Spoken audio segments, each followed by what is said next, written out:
All right, Padres lose game 2. We got game 3 tomorrow. Series tied at 1. Obviously, was hoping that the Padres could finish it out today, but Blake Snell wasn't solid.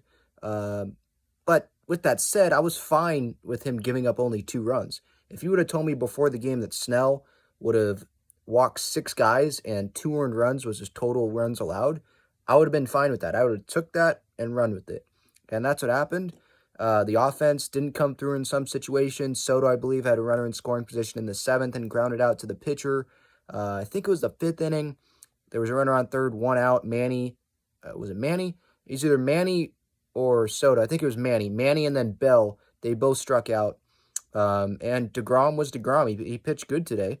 Grish with a big home run at the time.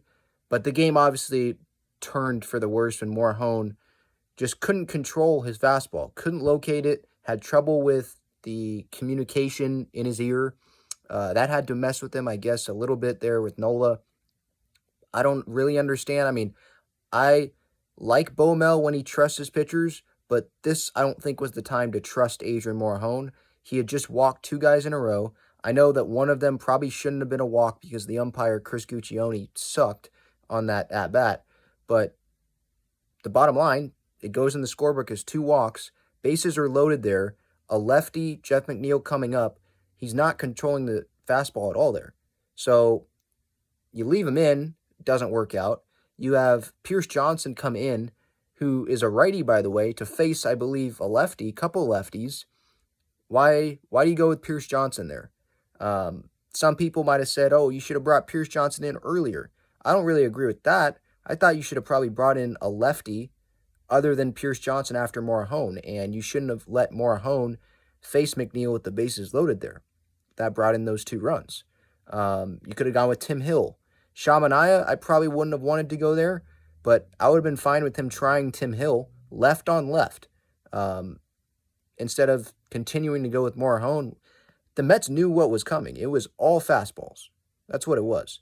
And Diaz, he's still going to be available tomorrow. That was a bummer because of how long the inning took. The Mets didn't allow him to go very long. Obviously, the score factored into that. But they didn't allow him to go more than 30 pitches, so he'll be available. The good news is that Garcia and Suarez did not pitch today, so they're going to be available. Hader's going to be available.